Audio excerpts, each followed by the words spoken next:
Welcome back to the Deep Dive. Today we're diving into our Chat Like a Native series, and we're tackling something that trips up almost everyone at some point. Oh, yeah. What's that? Ending a conversation. Small talk. Easy to start, but getting out gracefully. That's the real challenge. It really is. Yeah. Especially if English isn't your first language. You can start off fine, talk about the weather, whatever, but then how do you wrap it up? Yeah, Nailing that exit is key to sounding, truly comfortable. totally. And the thing is, we found a clumsy exit can actually ruin a perfectly good chat. Leaves a weird final taste, right? Exactly. It can make things awkward, maybe even damage a connection you just made. So our mission today is really to break down how you can leave politely, feel confident about it, and honestly, just respect your own time. Okay, so we've looked into this, and we've got some clear signals for when it's okay to leave, and then the actual words, the language tools for how you do it. Yeah, the goal is to give you control. Less social anxiety, more confidence. Sound good? Sounds great. Yeah. So where do we start? Before we even think about what to say, how do we know it's even time? What are those subtle signs? The Um, cues that we're in the exit zone, as we're calling it. Right, the exit zone. Well, often before the words dry up, the energy does. Hmm. You're looking for a kind of conversational fatigue setting in. Fatigue, like what specifically? Like shorter answers. You ask something that maybe earlier got a whole story, and now you're getting maybe a word or two back. Okay, less detail. Yeah. Or longer silences, not the Yeah. comfortable kind, but the ones where you feel like, okay, maybe we've run out of road on this topic. It's just naturally wound down. Mm-hmm.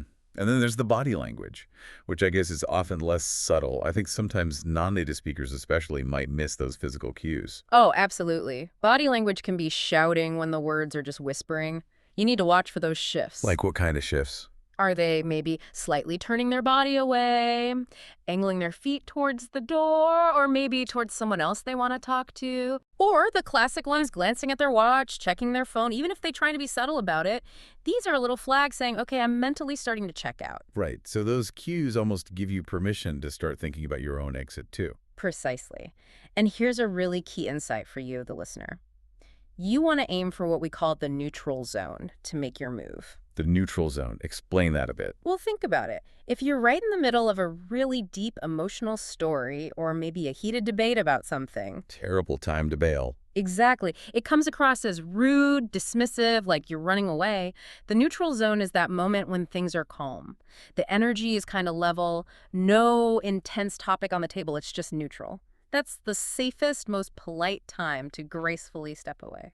That makes total sense, like waiting for a natural pause in the music. Yeah. Yeah. Okay, so we've spotted the neutral zone. Now we need a method, a structure, so we don't just bolt. Our research highlighted this sandwich plus thank you method. SAT. Sounds memorable. How does that help? It's all about softening the exit. The SAT method basically frames your departure nicely. It shows respect for the conversation you just had. It's not an escape hatch. It's a polite conclusion. Okay, break it down. The sandwich. Top slice first. Right. Top slice is a positive remark. You validate the interaction you just had. Something like, wow, it was really interesting hearing about your trip, or I really enjoyed that perspective. Something positive. Got it. Positive start. Then the filling. The filling is your reason and your exit line. And the key here is brief. Don't over-explain. Just a simple reason, or even just the statement that you need to go, like, and I really need to head off now, or anyway, I should probably get back to my team. Brief and clear. Okay? And the bottom slice. That's the thank you. A simple thanks so much for the chat or thanks for your time. It leaves them with a warm, appreciative feeling. Politeness buffer achieved. Positive. Reason exit. Thank you. SAT. I like it. Simple structure. But words aren't everything, right? You mentioned body language before. Yeah. How does that work with the SAT method? Ah, yes. The body language is like the plate you serve the sandwich on. It signals your intention before the words even come out. It prepares them, reduces the feeling of suddenness. So you start moving before you speak the exit line. Subtly, yes. If you're standing, maybe shift your weight, turn your shoulders slightly towards where you plan to go. If you're sitting, you could start slowly gathering your things. Phone, keys, bag, small movements. What else? Any other physical cues? Yeah, maybe slow down your speech a little as you deliver that positive opening remark. Use a little nod, a small closing smile. It's all about telegraphing, I'm wrapping up gently, non-verbally. It lets the other person adjust without feeling like you just abruptly cut them off. Okay, this is good stuff. Structure body language. Now, the part everyone's probably waiting for, the actual phrases, the language tools. Duh. Because what you say changes depending on who you're talking to, right? Absolutely. Context is everything. Let's start with, say, friendly, informal situations, like a party, bumping into someone you know, a casual coffee break. Okay, what works there? You want to be warm, but, clear. Exactly. You could go for a direct exit. Hey, it's been great catching up, but I really have to run now. Thanks for the chat. Simple, warm, effective. Or maybe if you're not leaving the place, just the conversation, like at a party. Good point. You could say something like, well, I'm going to go mingle a bit, grab another drink. It was really nice talking to you, though. See how that softens it? You're moving on, but not necessarily leaving entirely. Yeah, that feels less abrupt. Okay, now shift gears. What about work? Networking events. The vibe needs to be different there, more professional. Totally. At work, linking your exit to tasks or your schedule is perfectly normal, expected even. Time is often seen as a resource. So how would the SAT method sound in a work context? Okay, try this. This discussion was really helpful, positive. I actually need to get back to my desk now to finish that report. Reason exit. Thanks for your insights. Nice. Or maybe something about a future action. Yeah, like, I really enjoyed hearing your ideas on this. Positive. Look, I need to jump on another call now, but I'll follow up by email next week about those points. Reason exit plus future action. Thanks again. Thank you. That distinction is important, isn't it? You're not just leaving them, you're returning to your work responsibility. Exactly. It frames it objectively around your schedule, which is very acceptable professionally. Now, something else really useful, those little transition words. Ah, the subtle signals, like verbal nudges. Precisely. These are like the indicator light before you turn. Words like, well, anyway, so, or even listen, used right before your exit sequence. How do they work? Give me an example. Instead of just launching into, it was nice talking, you could say, well, it was great catching up and I should probably, or anyway, I really appreciate you sharing that and I need to. That little word signals a shift oh, they absolutely are. Native speakers use them constantly because they're efficient and, frankly, more casual than the formal single-word verbs. Saying, I must depart now, sounds like you swallowed it, the textbook. Huh. Okay, Yeah. so what are the must-know phrasal verbs for exits? Instead of depart or leave, Yeah. use head off or head out. Super common, sounds natural. Right, I should probably head off now, it's getting late. Or, I think I'm gonna head out. Okay, head off, head out. What else? Catch up, this one's great. It can mean meet later, like let's catch up properly soon.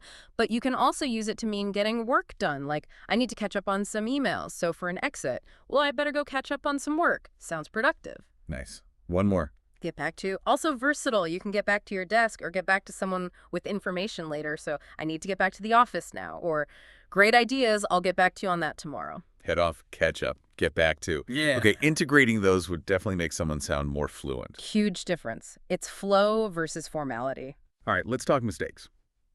Because when we're nervous, especially in a second language, it's easy to mess this up. What are the common traps?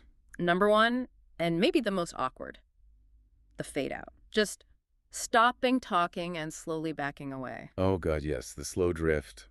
Painful to watch. Painful. You must have a closing sentence, always, even just a quick, nice talking to you. Okay, no silent exits. What's another big error? Over-apologizing. Saying, I'm sorry, I'm so sorry, really sorry, but I have to go. Over and over. Why is that bad? Isn't it polite? A little apology can be fine, but too much weakens your exit.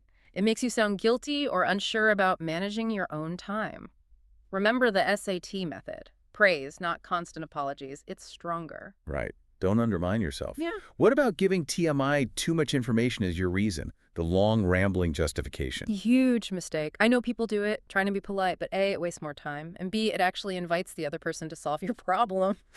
Like, oh, don't worry about the traffic, take this shortcut. Exactly. Keep the reasons super brief. I have another commitment, I need to make a call, I ought to head out.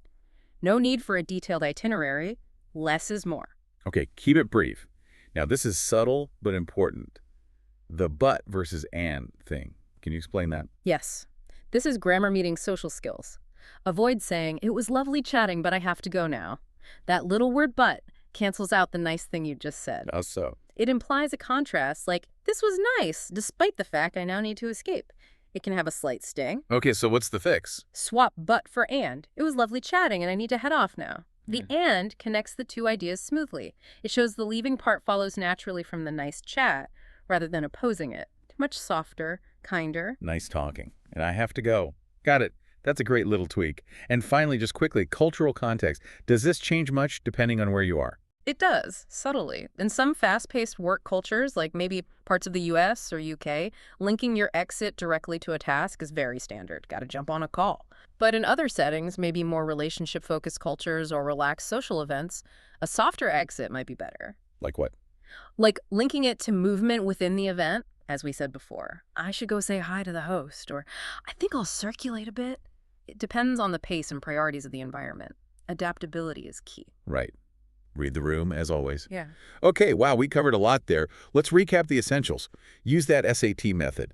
Positive comment, brief reason exit. Thank you. And support it with those nonverbal cues, the body shift, gathering your things, gently signal your intention. And definitely start practicing those key phrasal verbs. Head off, catch up, get back to. They make a world of difference. Basically, ending small talk is a learnable skill. It gives you back control. Absolutely. And here's your challenge for everyone listening who wants to put this into action right away. For the next week, become an observer. Seriously, watch how native English speakers end conversations. Notice the exact phrases, the transition words, the body language. Be a conversation detective. Exactly. Then, based on what you see and what we talked about, craft maybe 5 different exit lines for yourself, a couple friendly, a couple formal, maybe a casual one, and then practice them. Say them out loud until they feel completely natural coming out of your mouth. So you can deliver them smoothly, without hesitation, when the moment comes. That's the goal. Confidence comes from practice. Good luck, and enjoy those smooth exits. Fantastic advice. Practice those exits, everyone. Until next time on The Deep Dive.